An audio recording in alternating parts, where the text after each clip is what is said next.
Bienvenue à Bruxelles, bienvenue au Parlement européen pour un numéro spécial du Bar de l'Europe, un numéro XXL de près d'une heure, pour parler d'un événement qui fera date dans l'histoire européenne. Dans moins d'un an, l'Union va perdre un de ses membres, ce sera le Brexit. Mais la Grande-Bretagne pourrait-elle faire son grand retour un peu plus tard? Voici le Bar de l'Europe, Formule Maxi.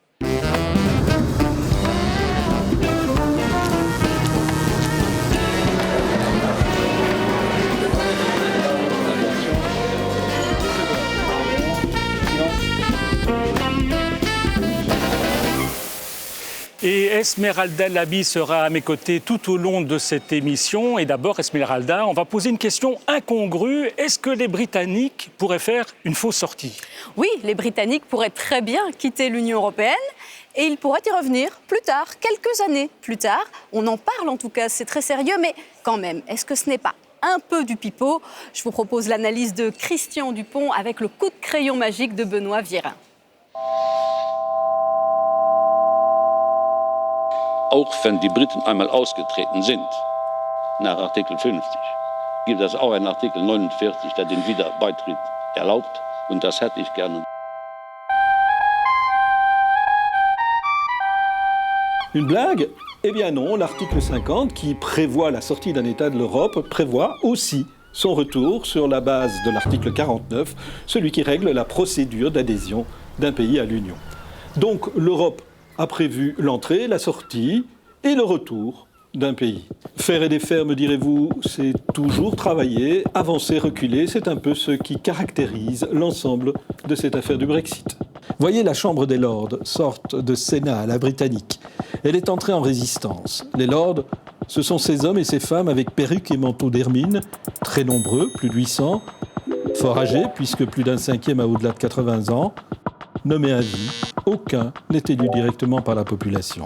Pas nécessairement donc une bande de progressistes ou de révolutionnaires, mais ils ont du pouvoir. La preuve, ils sont parvenus à retarder la date initiale prévue pour le référendum. Et ils pourraient faire la même chose avec un éventuel accord entre le gouvernement britannique et l'Union. Comment? Tout simplement en renvoyant le projet à la Chambre basse, en pinaillant sur tel ou tel aspect du projet. Faire et défaire, aller-retour, va-et-vient entre les chambres, tout cela pourrait donner du temps aux partisans d'un nouveau référendum. Comme le mouvement Renew Britain. 222 jeunes ont entamé une longue marche au travers du pays pour faire comprendre aux Britanniques qu'ils se sont trompés ou qu'on les a trompés. Refaire après avoir défait. Pourtant, tout le monde le dit, les chances d'un second référendum sont très minces. La majorité des Britanniques estiment que le pays peut s'en sortir seul et se développe même un sentiment de fierté nationale par rapport à cela, et particulièrement dans les milieux populaires où l'on préfère ce sentiment à un retour penaud au sein de l'Union. Peut-être est-ce finalement la raison de l'intervention du président de la Commission, obtenir le retour des Britanniques au sein de l'Europe en s'appuyant sur des hommes comme Tony Blair, symbole pour beaucoup de gens du mépris des politiques pour les choix de la population. Une manière pour Jean-Claude Juncker de récupérer ce qu'un vote démocratique lui a fait perdre. Pas sûr que cela soit très bien vu par les citoyens européens déjà échaudés par ce type de manœuvre. Mais bon, cela fait tourner la machine. Et pour la bureaucratie, comme pour certains politiques, cela fait durer le plaisir. Retour sur le plateau du Parlement européen à Bruxelles et avec nous Alan Smith. Merci d'être avec nous. Vous êtes député européen, membre du Parti national écossais qui est au pouvoir à Édimbourg. C'est un parti de gauche, écologiste, indépendantiste. Alors vous qui êtes pro-européen, il faut rappeler que l'Écosse a voté massivement contre le Brexit. Comment vivez-vous vos derniers moments de citoyen européen? Un peu comme si vous étiez sur un lit de mort? C'est un désastre, c'est chaos, c'est un scandale chez nous maintenant. C'est une grave situation. Beaucoup de gens chez moi en Écosse, chez nous en Royaume-Uni aussi, en fièrent maintenant, vraiment, c'est dur. Mais rien n'est inévitable avec Brexit, c'est clair. Il reste une possibilité de rester dans l'espace économique européen, comme exemple l'union douanière aussi peut-être. Et c'est aussi possible de renverser Brexit. Oui. Si toutes les choses sont pas possibles, l'indépendance écossaise est encore sur la table. Donc verra. ça voudrait dire pour vous que la Grande-Bretagne pourrait ne pas sortir, ou alors est-ce qu'on pourrait aller vers un nouveau référendum? C'est en tout cas l'idée de certains, et notamment de ce parti Renouveau, Renew. C'est notre problème. Tout est possible. Rien n'est impossible chez nous maintenant. C'est Alice in Wonderland, c'est vraiment notre pays maintenant. Mais vous l'espérez, ce nouveau référendum, comme certains? En Écosse, nous avons déjà voté, et nous avons déjà voté pour rester dans le cadre européen. Nous avons aussi voté sur la question d'indépendance il y a 3 ans, et nous avons voté sur la question européenne pour beaucoup de gens, de rester avec Grande-Bretagne, pour rester dans le cadre européen. Alors, il y a des solutions. Nous devons travailler dur pour trouver les solutions. Et la situation en Irlande du Nord, c'est dangereux. On en parlera. Chez nous, c'est dur, mais en Irlande du Nord, c'est dangereux, vraiment. Alors, il y a des propositions que le gouvernement écossais a fait, le gouvernement à Londres, mais c'est un désastre. Nous avons la situation avec le House of Lords, comme votre programme a expliqué. C'est plus Game of Thrones d'une modernité, une démocratie moderne. C'est une terrible situation. Est-ce que pour vous, la Grande-Bretagne pourrait faire son retour dans l'Union dans quelques années, 5 ans, 10 ans, que sais-je, en fonction de ce fameux article 49, comme on l'a développé dans la rubrique Pipo il y a quelques instants? Je pense que Brexit, c'est une mauvaise idée. Alors, si c'est une mauvaise idée, c'est pas inévitable. Theresa May, elle a activé l'article 50 avant la préparation politique, pratique, idéologique. C'est tout un débat dans le Parti conservateur. Ce n'est pas un grand débat dans le Royaume-Uni ou Grande-Bretagne. Alors, les questions de renverser le Brexit, un autre référendum, un vote dans le House of Commons, la Chambre des communes, tout est possible maintenant. Alors justement, il y a certains hommes politiques européens, comme Tony Blair en Grande-Bretagne, Jean-Claude Juncker, qui disent oui, mais allez, possibilité d'un retour de la Grande-Bretagne avant même la sortie. Moi, je me demande pourquoi. Pourquoi ils disent ça? Est-ce que vous pensez qu'ils ont un peu peur de perdre une certaine influence du côté du camp libéral? Si Brexit commence, si Brexit est en réalité, c'est un Royaume-Uni diminué.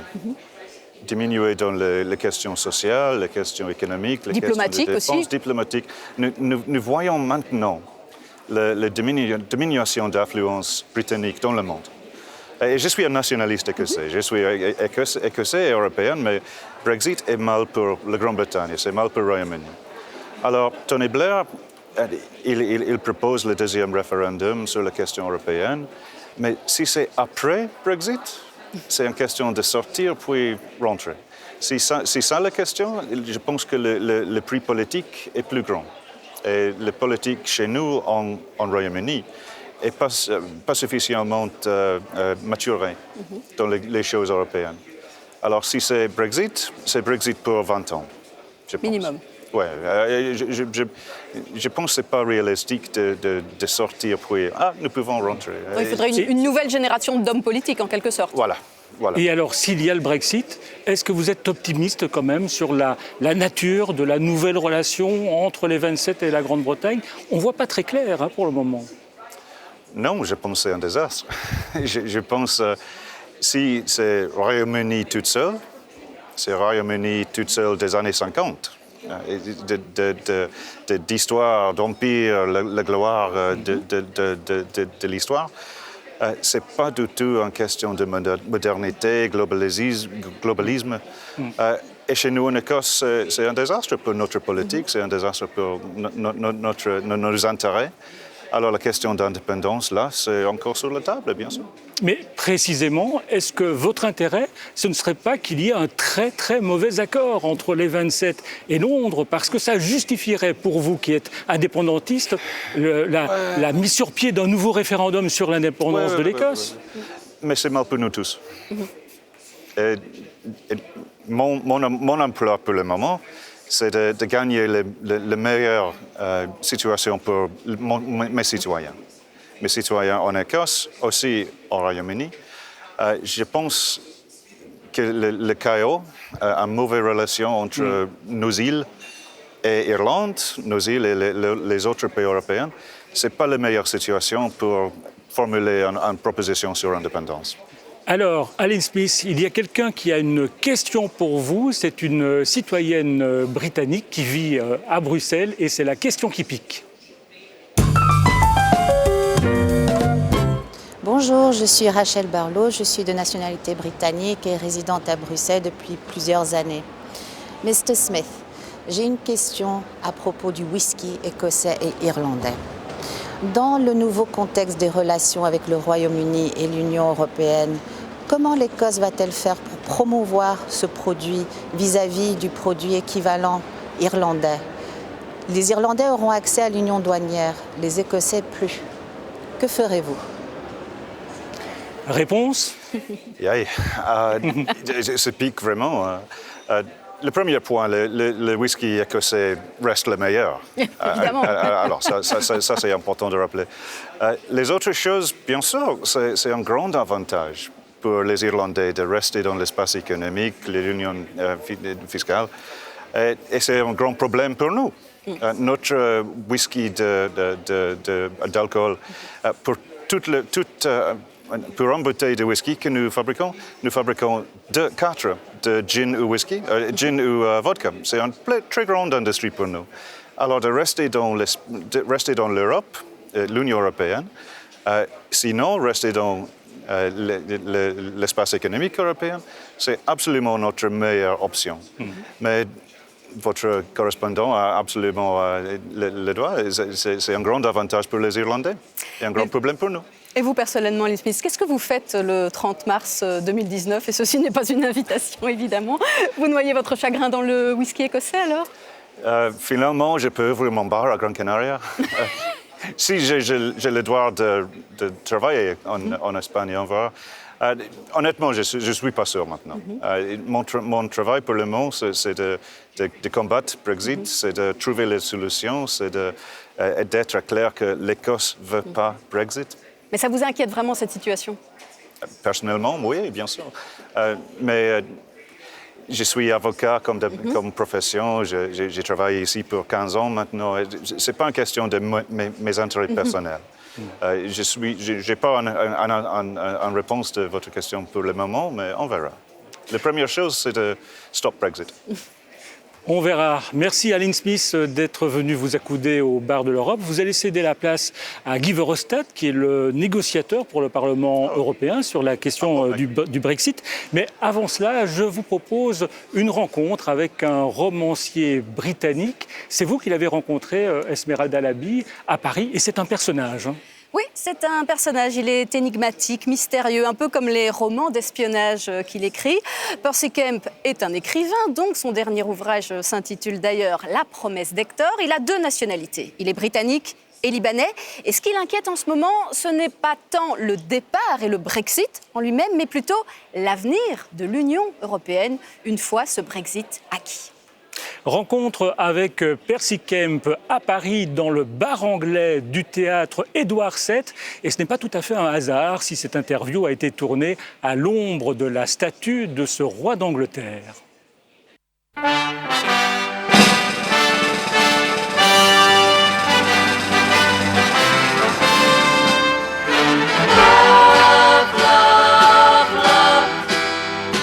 Percy Kemp, bonjour. Merci de prendre a cup of tea avec nous ici au bar du théâtre Édouard VII. Édouard VII, célèbre roi d'Angleterre, sa statue est à quelques mètres, on l'a vu. Roi d'Angleterre, mais aussi grand amoureux de la France. On disait de lui que c'était un pacificateur, l'oncle de l'Europe, justement parce qu'il était parvenu à signer des accords entre ces partis pour qu'il n'y ait pas de guerre. D'après vous, est-ce que tonton Édouard ne risquerait pas de se retourner dans sa tombe s'il entendait parler du Brexit aujourd'hui? Assurément. Il a dû se retourner dans sa tombe plusieurs fois auparavant, quand on pense que ses neveux se sont entretués pendant la guerre de 14-18. Et il n'aura pas vu le déclin et la chute de l'Empire britannique. Tous les petits-enfants de Victoria, à part le roi d'Angleterre détrôné. Donc je pense qu'à plus d'un titre, il doit faire la girouette. Et vous, Percy Kemp, vous êtes écrivain, mais vous êtes aussi avant tout citoyen britannique. Comment vous le percevez, comment vous le vivez, ce Brexit? Est-ce que c'est Une anecdote, un détail, une déchirure, ou comme on dit chez vous, I don't care? Non, je ne peux pas dire, si je suis concerné par la société dans laquelle je vis, je ne peux pas dire I don't care. Je suis, comme vous le savez, anglais de père et libanais de mère, et je suis aussi de culture française. Le français est ma langue d'intimité, c'est la langue que je parle avec ma femme, donc je suis, disons, affecté à plus d'un titre, puisque du côté de ma mère, cet Orient proche et d'où je viens est de plus en plus repoussé, alors qu'il se fait pressant aux portes de l'Europe. Du côté anglais, je suis pratiquement en rupture avec l'Europe, et pourtant je suis de culture et de langue française et européenne. Vous vous sentez tiraillé alors?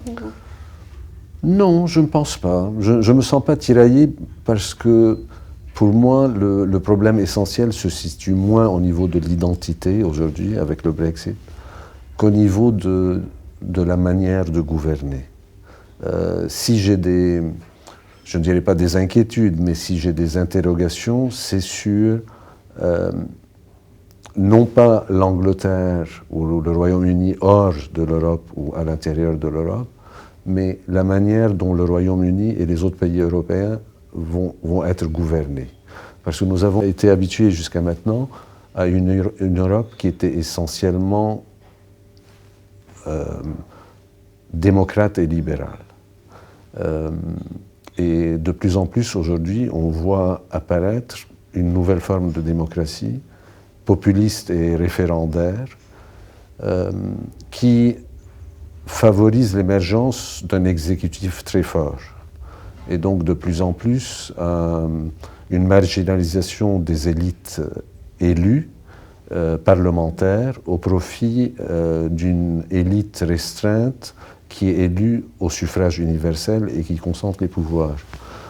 L'exemple français est évident là, puisque c'est un régime présidentiel très fort. Je vois très peu de pays, même les États-Unis, où une élection présidentielle peut entraîner un raz-de-marée parlementaire en faveur d'une majorité présidentielle. En Angleterre, sur le plan du Brexit, ce qui se joue, à mon avis, plus que l'adhésion ou non du Royaume-Uni à l'Europe, c'est qui va décider. Et aujourd'hui, des voix de plus en plus nombreuses s'élèvent pour redonner la parole aux parlementaires. Et il y en a qui rêvent d'encore annuler ce Brexit. Et puis il y a quelques jours, il y a le Parlement britannique même qui a dit oui, on pourrait peut-être renoncer si jamais on n'avait pas un accord satisfaisant, fort. Oui. Moi, je me dis, mais alors qu'est-ce qu'ils veulent vraiment? On se demande effectivement si on n'est pas un peu dans un roman de politique fiction, où c'est même mieux qu'un roman d'espionnage. Vous qui êtes auteur, ça vous inspire, ça? Ce qui se passe, c'est qu'au Royaume-Uni maintenant, c'est que le gouvernement, sous la pression, bien sûr, du référendum en faveur du Brexit, a décidé de négocier avec les Européens et de sortir, en tout cas, qu'il y ait ou non accord.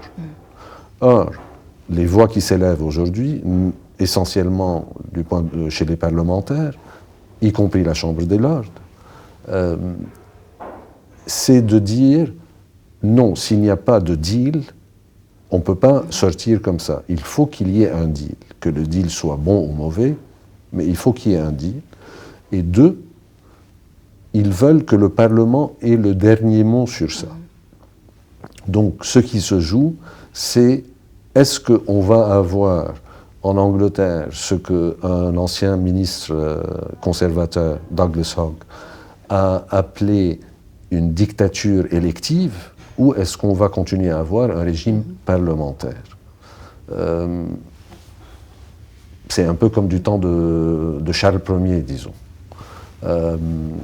Monarchie absolue dans le temps, aujourd'hui c'est dictature élective, et bien sûr je n'utilise pas le mot dictature, et lui non plus d'ailleurs, dans un sens péjoratif, puisque la dictature est un terme juridique, c'est le peuple qui donne le droit à quelqu'un de dicter. comme par exemple le Sénat romain l'a fait avec Jules César et d'autres. Donc vous êtes relativement optimiste. Et en préparant cette interview, j'ai un peu regardé comment vous vous présentiez, quel était un peu votre CV, comme on dit.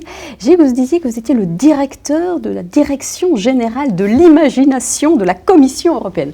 Alors je ne sais pas où se trouve, à quel étage se trouve votre bureau à la Commission européenne, mais je me demande si vraiment les édiles européens viennent vous voir, parce que moi j'ai un peu l'impression qu'en termes d'imagination, là il y a une certaine carence, non, au niveau de l'Europe. Elle peut mieux faire. Mais vous savez, pour avoir de l'imagination, il faut avoir de la liberté. Et malheureusement, la plupart de nos fonctionnaires européens n'ont pas cette liberté. Pour avoir de l'imagination aussi, il faut sentir une menace existentielle, et personne ne la sent. Et c'est ce qui manque, je pense. Ce qui manque, c'est un peu d'adrénaline. Un peu de rêve aussi, parce qu'est-ce qu'elle fait encore rêver, cette Europe? Est-ce que vous, Percy Kemp, elle vous fait rêver, l'Europe? Je ne peux pas dire, mais je ne peux pas dire que ça me fait rêver. Mais les rêves ne sont pas toujours bons, parce que les rêves peuvent aussi mener à la démesure. Je pense que c'est Jacques Delors à qui on demandait pourquoi la mayonnaise ne prend pas, pourquoi les gens ne s'emballent pas pour l'Europe. Et il avait répondu, je crois, vous ne pouvez pas demander aux gens de tomber amoureux d'un marché commun. Donc, il faut une idée qui transcende le rationnel, je pense. Et cette idée manque pour l'instant, surtout aujourd'hui où nous sommes en pleine logique financière et c'est difficile de s'emballer pour ça. Percy Kemp, thank you very much. Thank you. Retour à Bruxelles sur le plateau du Parlement européen et je vous présente Guy Verhofstadt. Merci d'être avec nous. Vous êtes député européen, patron du groupe démocrate et libéral, ex-premier ministre en Belgique et vous êtes le négociateur sur le Brexit pour le Parlement européen, Michel Barnier étant le négociateur pour la Commission européenne. Alors, question simple, comment ça se passe ? Pour le moment, on attend en fait une position du gouvernement britannique sur... pas mal de questions. Tout d'abord sur la question de l'Irlande, comment éviter une frontière entre l'Irlande du Nord et la République d'Irlande. Et deuxièmement aussi une proposition sur ce qu'on appelle une possible union douanière entre le Royaume-Uni et l'Europe. Et pour le moment, il y a en fait dans le gouvernement britannique, on est en pleine discussion pour savoir quelle voie il faut suivre. Et donc ça veut dire quoi, que ça avance ou non, ça n'avance pas? Pour le moment, ça bloque là-dessus. Ça patine. Ça bloque là-dessus. Et puis, nous, on a dit il n'y a pas d'accord de retrait possible s'il n'y a pas une solution pour l'Irlande du Nord et pour la République d'Irlande, qu'il n'y a pas de frontière entre les deux. Oui. On va y revenir d'ailleurs un peu plus tard. Et puis, deuxièmement, il faut savoir aussi la proposition de la Grande-Bretagne sur l'avenir. Quel type d'association ou de partenariat ils veulent avec l'Union européenne. Naturellement, le Parlement européen a pris position très fermement avec une résolution très élargie et qui décrit ce que, selon nous, est la meilleure solution pour l'avenir. C'est un accord d'association avec 4 champs de coopération au niveau du commerce, au niveau de la sécurité interne, au niveau de la sécurité extérieure de l'Union, donc défense, etc. Et puis des coopérations thématiques sur, par exemple, l'innovation, sur Erasmus, sur Euratom, etc. Donc ça veut dire qu'au sein de l'Union, je mets évidemment le Royaume-Uni de côté, il y a un certain consensus. Non, là, il y a une unité de vue. Là, il y a, certainement sur les principes, pas peut-être sur les détails, mais sur les principes, je peux dire que les 27 États membres de l'Union européenne, et en plus de ça, les institutions européennes, Commission, Conseil et Parlement, travaillent ensemble et ont une position unique, ce qui peut-être a surpris les Britanniques. C'est déjà ça, parce que peut-être les Britanniques avaient pensé au début de la négociation, waouh, on va voir avec l'Union européenne, c'est tous les jours la même chose, ils vont se diviser, ce qui n'est pas le cas. Parce que, et pourquoi? Parce que je pense que tous les États membres sont bien conscients du fait que l'avantage du marché unique et de l'Union européenne, pour chaque pays individuellement, est supérieur à leur relation avec le Royaume-Uni. Mais vous parliez d'union douanière, ça veut dire quoi concrètement? Ça veut dire que les produits vont pouvoir circuler librement entre les 27 et la Grande-Bretagne, qu'il n'y aura pas de taxes, mais ça veut dire aussi que la Grande-Bretagne va devoir respecter des normes, des règles commerciales européennes. En effet, c'est là le problème. Et en plus de ça, ça veut aussi dire que s'il y a une union douanière, nous, on n'est pas contre, hein, parce qu'on veut quand même que pour nos entreprises, ça reste facile à faire des affaires au Royaume-Uni. Mais c'est Theresa May qui n'en veut pas.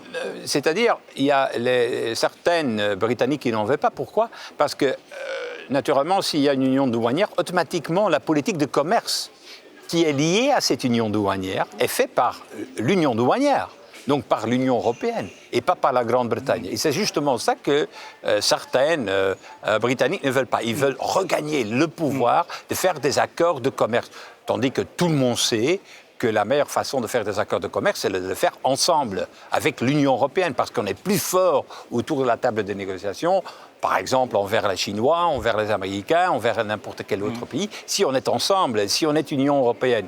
Mais c'est ça le problème. Le problème n'est pas une union douanière. Tout le monde veut une union douanière. Mais la conséquence en est que la compétence pour faire des accords de commerce est de nouveau du côté de l'Union européenne. Et c'est ça, en fait, que certains Britanniques ne veulent pas. Et s'il y a une union douanière, c'est un peu comme si la Grande-Bretagne ne sortait pas vraiment de l'Union européenne. C'est ça que disent en fait certaines de leurs compatriotes. Néanmoins, on peut dire, on peut être dans le marché unique, par exemple, et pas être membre de l'Union européenne. C'est le cas de la Norvège. Ils ne veulent pas ça non plus. Ça, c'est pour une autre raison. C'est parce que si on est dans l'union, dans le marché unique, il faut aussi accepter la liberté de circulation des personnes. Et c'est ça qu'ils ne veulent pas, les Britanniques. Donc le problème n'est pas l'Union européenne dans ces négociations. Le problème sont les lignes rouges des Britanniques qui disent on ne fait pas de ceci, on ne fait pas de cela, on ne fait pas de ceci, on ne fait pas de cela. Et ça rend impossible, en fait, les meilleures solutions, pas seulement pour nous, mais aussi les meilleures solutions pour l'économie britannique. Mais justement, parlons des personnes et des citoyens européens, parce qu'ils sont aussi les premiers concernés. Qu'est-ce que ça va changer, mais concrètement, pour eux, dans la vie de tous les jours? Nous, on veut que rien ne change. D'accord. Ça veut dire que les Européens qui vivent là-bas, on veut qu'ils peuvent continuer leur vie sans difficulté, sans, je dirais, embarrassement bureaucratique. Et pas seulement maintenant, mais aussi après le départ des Britanniques. On a plus ou moins un accord là-dessus, mais j'ai quand même des doutes encore sur les procédures.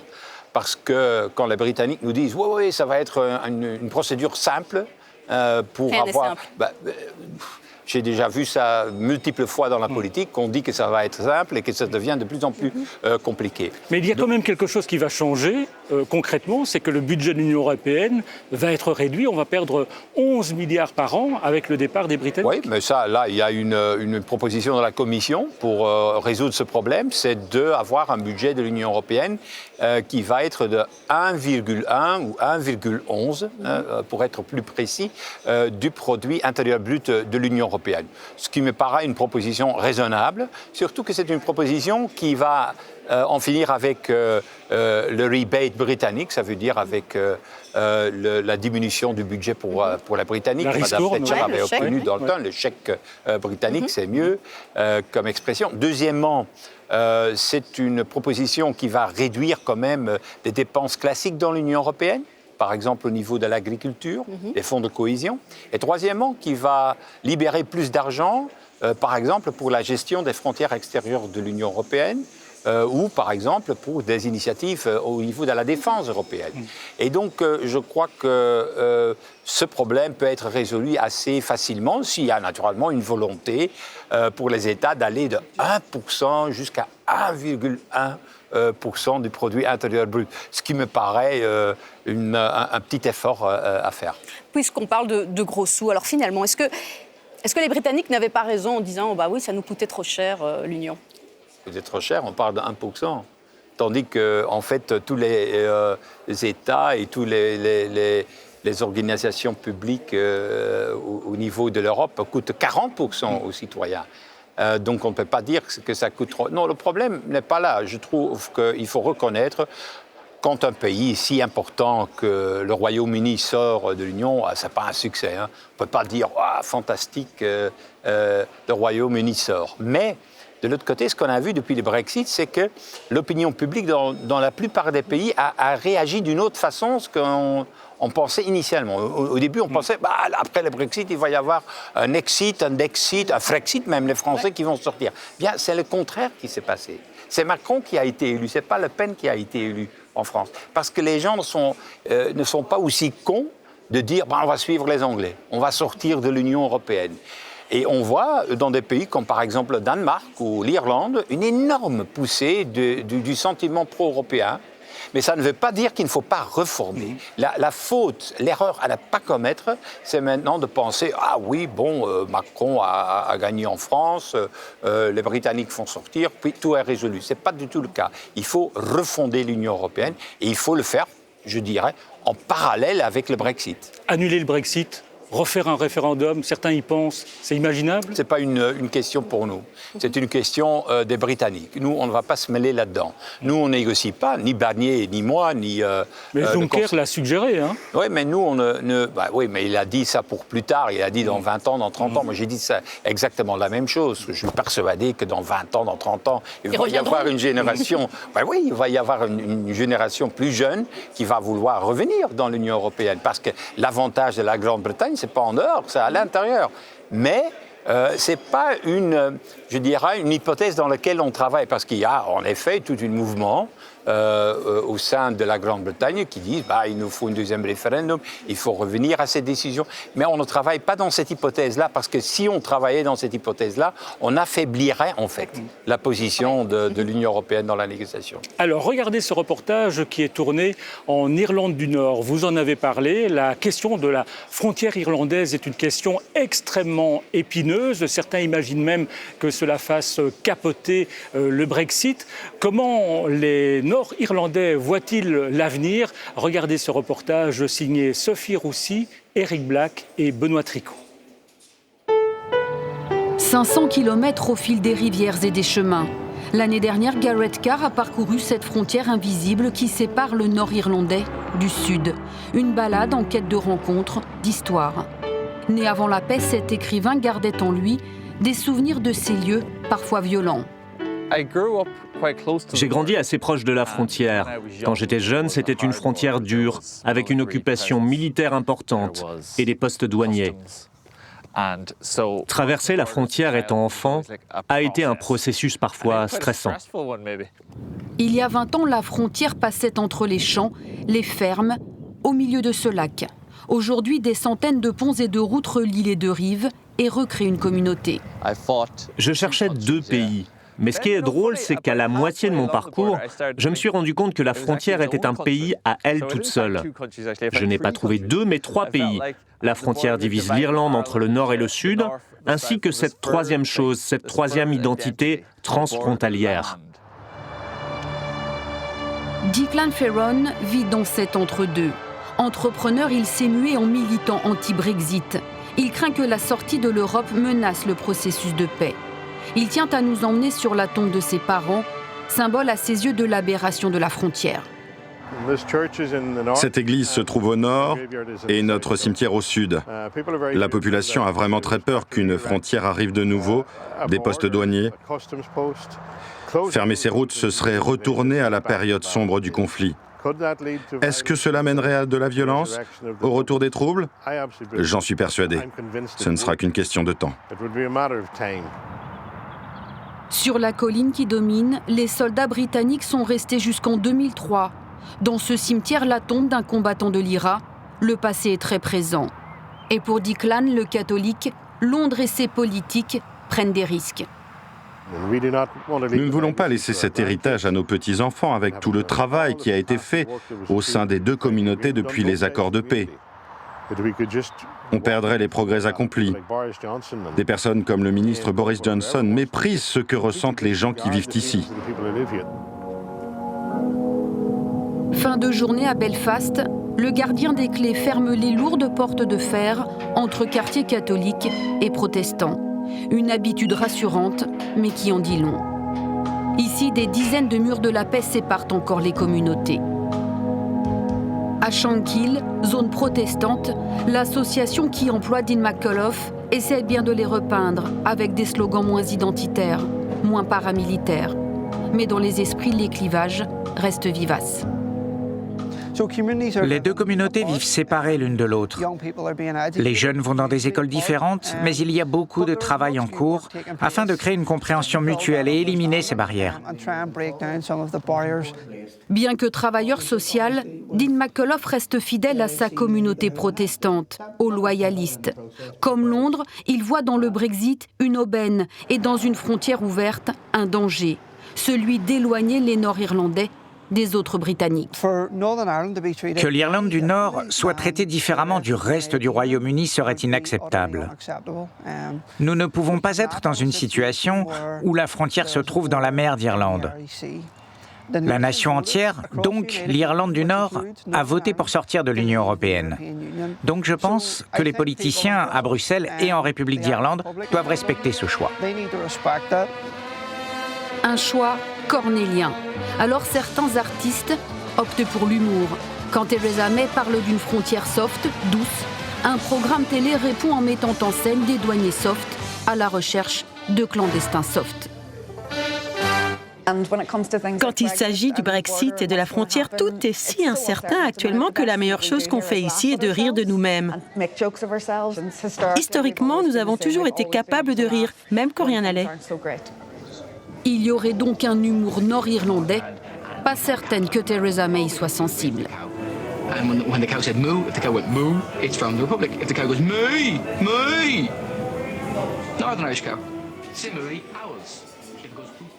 Retour sur notre plateau au Parlement européen à Bruxelles. Guy Verhofstadt, ça semble bien compliqué. Même les Irlandais entre eux ne semblent pas d'accord sur la manière dont les choses doivent évoluer. Tout le monde est d'accord qu'il ne faut pas retourner à une frontière entre l'Irlande du Nord et la République d'Irlande. Là, tout le monde est d'accord. La façon de le faire, c'est ça le problème. Parce que c'est facile de le dire, c'est beaucoup plus difficile de le faire si, avec le Brexit, naturellement. Avec le Brexit, normalement, en principe, l'Irlande du Nord, qui est liée naturellement avec le Royaume-Uni, qui fait part du Royaume-Uni, va sortir de l'Union européenne. C'est la frontière extérieure. Et donc, normalement, la frontière extérieure sera exactement ce qu'on veut éviter, ce que les Irlandais veulent éviter.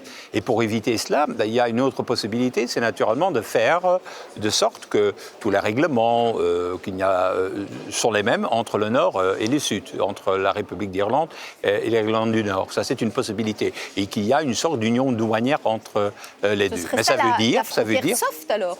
Non, c'est pas une frontière soft. Une frontière soft, c'est selon moi une idée qui est difficilement réalisable, c'est de dire oui, il y a une frontière, mais il n'y a pas de frontière. Bon, ça veut dire qu'il y a des caméras, il y a des scans, il y a tous des méthodes, des technologies nouvelles qui vont être utilisées. Mais selon moi, ça ne va pas fonctionner parce que, comme un des gens l'ont dit dans le reportage, ça peut faire revenir la violence. La première chose qui va se passer, peut-être, s'il y a là une caméra, c'est qu'il va être attaqué parce qu'il y a beaucoup de gens qui n'aiment pas cette scission de l'île d'Irlande. Donc il faut trouver une solution. Et l'accord qu'on a fait avec Mme May est qu'en tout cas, les Britanniques doivent avancer une proposition parce que c'est leur problème, c'est eux qui ont créé le problème avec le Brexit, mais que si on ne trouve pas une solution qui est convaincante, en tout cas, une frontière est impensable entre l'Irlande du Nord et la République d'Irlande. Il y a eu un grand conflit pendant des dizaines d'années en Irlande du Nord, entre donc, protestants et catholiques, entre ceux qui sont dans le giron de Londres et ceux qui sont attachés à l'unité de l'Irlande, pour faire simple. Est-ce que ce conflit... Nationaliste et unioniste, ça s'appelle. Est-ce que ce conflit pourrait recommencer ? C'est ça la crainte, c'est ça la crainte. S'il y a, selon moi et selon presque tous les observateurs, la crainte qu'on a, c'est qu'au moment qu'on commence, même d'une manière insignificative, l'une ou l'autre type de frontière entre l'Irlande du Nord et la République d'Irlande, il peut y avoir le retour de la violence. Et c'est ça qu'il faut éviter. Quand on voit par exemple les images de cette guerre en Irlande du Nord, il faut en tout cas faire de sorte que ça se ne reproduise pas. Et pour ça, il faut éviter une frontière. Et pour ça, bon, il y a des concessions à faire par la Britannique.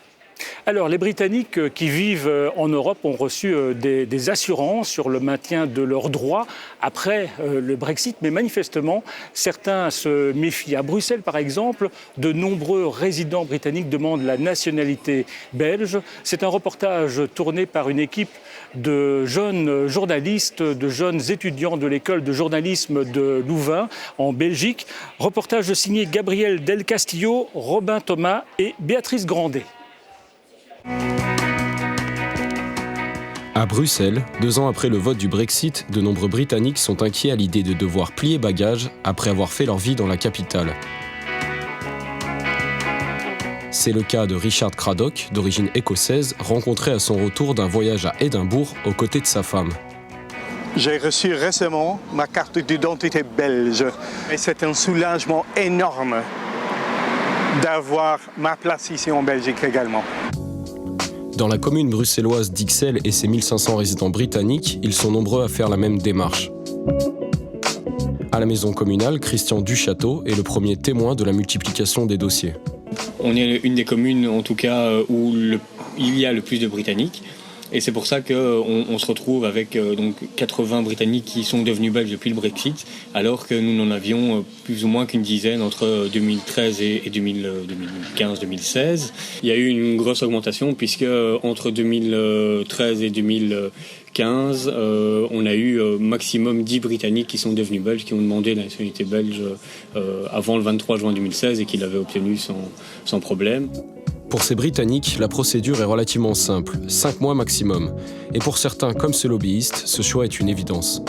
Je suis plus proche de ce pays que les 2 autres pays. Ma grand-mère était irlandaise, mais j'ai jamais passé plus qu'une semaine là-bas. Je suis pas plus irlandais, je suis pas plus français. Finalement, je suis parmi les 3, je suis plus belge que... Il faut savoir aussi qu'en Angleterre, les gens qui résident en dehors du Royaume-Uni depuis plus de 15 ans n'ont plus le droit de vote. Ils peuvent plus voter pour le référendum, mais il y a beaucoup qui finalement se sont installés dans plein de pays différents depuis très longtemps et pour qui cette vote était vachement important. Et au moment du vote, ils n'ont pas pu voter. C'est le cas de Richard Craddock qui se sent abandonné par le gouvernement anglais. Personne ne nous représente, personne. Il n'y a personne au Parlement britannique qui nous représente.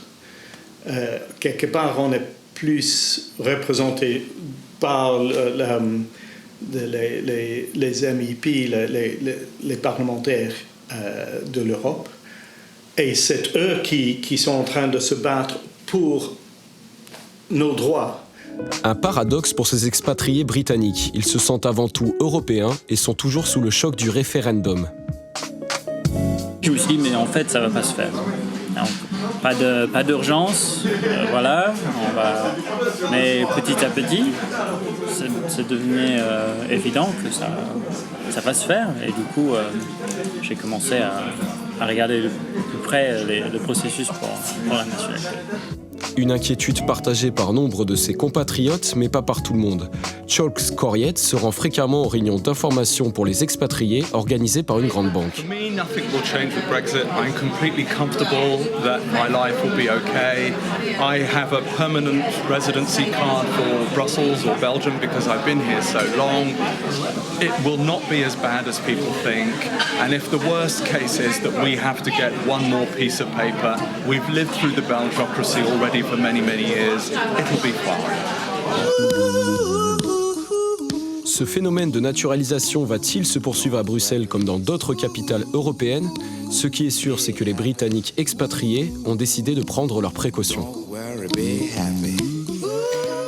On se retrouve sur le plateau du Parlement européen à Bruxelles avec toujours Guy Verhofstadt et Elisa Brevet. Vous êtes étudiante à l'EJL, c'est l'école de journalisme de Louvain, et vous avez coordonné une série de reportages sur le Brexit et notamment le reportage que l'on vient de voir. Alors Elisa, c'est votre première télé. Merci d'avoir choisi le Maxi Bar de l'Europe. Donc c'est le moment de vous jeter dans l'arène, notamment l'arène politique, puisque vous avez Guy Verhofstadt à vos côtés. S'il y a une question, allez, ou 2 ou 3 que vous avez envie de lui poser, c'est maintenant. Alors, on l'a vu dans le reportage précédent, les ressortissants britanniques sur le sol européen sont de plus en plus nombreux à demander la naturalisation dans le pays où ils résident. Malgré les garanties que vous proposez, est-ce que vous comprenez cette crainte ? Oui, je comprends cette crainte, parce qu'il y a encore une énorme discussion entre, d'une part, des États membres qui disent oui, vous pouvez résider ici, mais ça ne est valable que pour notre pays. Hein, c'est pas valable parce que quelqu'un qui a un permis de résidence en Allemagne, il peut l'utiliser en Allemagne, mais il ne peut pas l'utiliser, par exemple, dans les autres États membres de l'Union européenne. Et puis, le Parlement européen qui dit non, ça ne va pas. Une fois qu'il y a quelqu'un qui a un permis de résidence ou un autre avantage dans un pays de l'Union européenne, et qui est britannique, naturellement, ça doit être applicable dans tous les 27 États membres de l'Union européenne. Au début, on a déjà réussi à le faire sortir de l'accord et du texte initial qui a été discuté avec les Britanniques. Et je vous dis très clairement, il n'y aura jamais du feu vert, un accord du Parlement européen, si pour les ressortissants britanniques, il n'y a pas des droits qui sont valables dans toute l'Union européenne, dans les 27. Nous, on voit l'Union comme une unité et pas comme la nécessité de demander 27 fois la même chose. Et alors, question un petit peu plus légère, voilà, je suis étudiante et de nombreux étudiants comme moi se posent la question si ce sera possible de faire encore, par exemple, l'année prochaine ou les années suivantes, un Erasmus à Londres. Ouais. Erasmus sera un des points des accords avec des pays tiers, qu'on dit. Donc, il y a 4 piliers qu'on prévoit. Une des piliers, c'est la coopération thématique. Dans la coopération thématique, il va y avoir Erasmus. Ça veut dire qu'il va y avoir encore la possibilité de le faire parce que c'est possible de donner des avantages Erasmus dans le cadre avec un pays qui est un pays tiers de l'Union européenne. Merci Elisa et merci Guy Verhofstadt d'être venu vous accouder au bar de l'Europe. Et voici à présent quelques paroles de citoyens.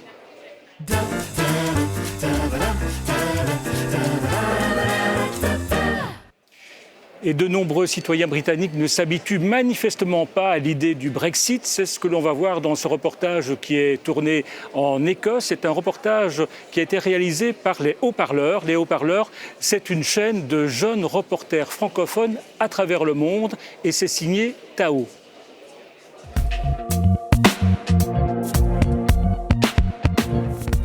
There's that thing you do when you're a holidaymaker where you fall in love with a place, like you go to Lisbon or Paris, you fall in love with the food and the people and you look in the estate agent windows and you start to fantasize, maybe we could live here, maybe we could make a go of it here, you know? And you start to like have these kind of romantic discussions about it and really just dream about what your other future life could be somewhere else.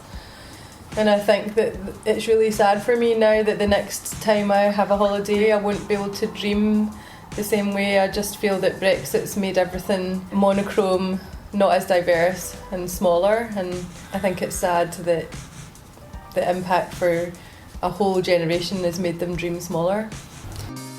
Me and all my friends were texting each other at midnight, 1 o'clock, being like, nah, I've got this in the bag, sorted, it's fine. And then wake up next morning and check my phone, all the notifications are Britain has chose to leave the European Union. Like, that's absolutely shocking. That's not what we wanted. Yeah. And actually, I remember that morning Nicola Sturgeon spoke, and she was the only person in all the people that spoke that looked to reassure EU nationals. The next morning when I woke up, it was like really like a funeral. Everyone was shell-shocked. It felt like everything that people were worried about in some way tied back to what we had lost as Europeans, the fellowship, the collegiateness, you know, I don't know, a sense of like, yeah, being a part of something bigger and better and something that had ambitions to kind of build bridges. And then all of a sudden it seemed to have been taken away in a sort of tantrum, like a toddler's tantrum. I've never felt more than now since Brexit that I live on an island. So of all the big kind of world events, Nelson Mandela getting out, Berlin Wall come down. Berlin Wall, Twin Towers, Princess Di, that kind of stuff. None of them really, like, they were big world events, but they didn't have a direct impact. This is the first thing in my life, certainly, that's just like, oh shit. There's some, whatever happens from here on in is going to be different to how it was for me at the end. Do you think French people will be able to understand her accents? Oh, that would be subtitles. Voilà, on a en tout cas bien compris que ces jeunes avaient le sentiment d'avoir été roulés dans la farine. Et on accueille Ibtissem Barret, vous êtes notre spécialiste des réseaux sociaux que vous avez scrutés. Et on va finir en musique, hein. Oui, je vais vous parler de l'Eurovision. Et vous allez voir, c'est pas qu'un concours de chant, c'est aussi un peu politique, surtout cette compétition où de nombreux pays sont représentés, dont la Grande-Bretagne. Cette année, c'est la chanteuse Suri avec le titre Storm qui portait fièrement les couleurs de l'Union Jack. Mais tout ne s'est pas passé comme prévu. Regardez. Storms don't last forever, forever.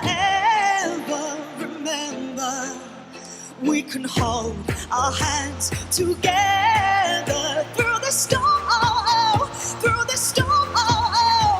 Storms. What do you not see from the UK media? What do you not free to? What is not free? What? We can hold our hands together. Un grand moment de solitude pour Suri, on lui a coupé le sifflet. Cet homme qui est monté sur scène considérait que la Grande-Bretagne n'avait plus sa place dans cette compétition. Du moins, c'est ce qu'il aurait dit en garde à vue, parce que concrètement, personne n'a compris ce qu'il a crié. Allez, je vous mets au défi de nous le dire. On réécoute. What do you not see from the UK media? What do you not free to? What is not free? What? We can hold our hands together. Paul, Esmeralda. I don't understand if you nothing. Je vous rassure, personne n'a compris. Et puis pour en rajouter, la pauvre Suri a fini 24e sur 26 avec seulement 48 points. Ouais, difficile de ne pas penser au Brexit, évidemment. Est-ce que les Britanniques, du coup, en perdent un peu leur sens de l'humour ? Il faut le croire, ou alors ils ne sont pas sensibles à l'humour normand. Le Conseil régional de Normandie a lancé une grande campagne de séduction pour les entrepreneurs britanniques. Le Normandy Times devait s'afficher dans le métro londonien, mais cette fausse une de journal ne sera jamais visible dans l'underground. Elle proposait d'oublier le Brexit, tout simplement, et de voter avec ses pieds. Comprenez par là quitter le pays pour montrer son mécontentement. Alors pour ça, rien de plus facile, il suffit de traverser ce petit cours d'eau-là qu'on voit sur l'image. Rien de bien méchant, c'est juste la Manche. Et pour ça, vous pouvez le faire en bateau ou en avion. Il y avait même les petites annonces. Oui, sur la droite, entouré d'un joli cœur, profil de l'entrepreneur idéal, avoir le sens des affaires, aimer les balades en bord de mer et les longs déjeuners au soleil avec du vin qui coule à flot. C'est tentant, non? Paul, vous voulez peut-être postuler? Je sais pas. Faut voir. Faut voir. Eh ben non, c'est pas tentant. Et d'ailleurs, la compagnie londonienne n'a pas du tout apprécié. Elle a refusé l'affichage car, je cite, elle contiendrait des images et des messages qui évoquent des sujets sensibles ou controversés pour le public. Bah oui, on ne plaisante pas avec le Brexit.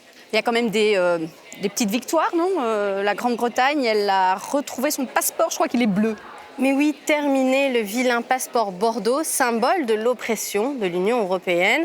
La Grande-Bretagne reprend le contrôle, elle retrouvera son passeport bleu d'antan.